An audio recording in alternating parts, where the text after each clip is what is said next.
Alan says, the three of us, here's what we're going to do for you, Janssen Pharmaceuticals.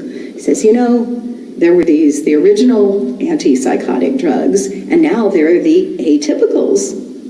And of course, Johnson & Johnson had produced Risperdal, an atypical, so they wanted to sell their product. So Alan said, here's what we're going to do. We're going to produce for you practice guidelines for treating schizophrenia. And here's what's going to go in the practice guidelines. We're going to say the atypicals are better than the early category of antipsychotic drugs, and we're going to say that Risperdal is the best one to prescribe. And you need to pay us $500,000 for that, with a bonus if we do it fast.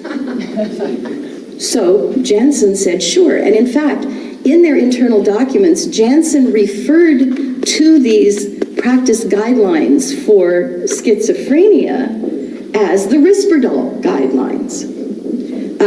Well, Alan and his two colleagues, one is Dr. Doherty and one is Dr. Kahn, they received $515,000 of funding to create these guidelines.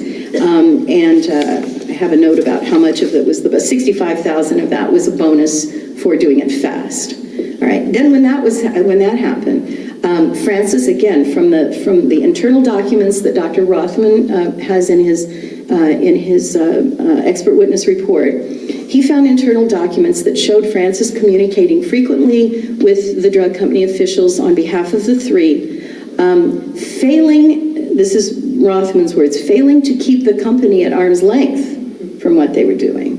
And he and his team promised wide distribution of its Risperdal product, including publication in a journal supplement that was clearly aimed at legitimizing the guidelines even further. Now, you know that there's a vast amount of research showing that the atypicals, A, don't work better than the early antipsychotics, and B, cause horrific harm. So just imagine what had to be done with the data in order to produce practice guidelines saying the atypicals are better and Risperdal is the one to use.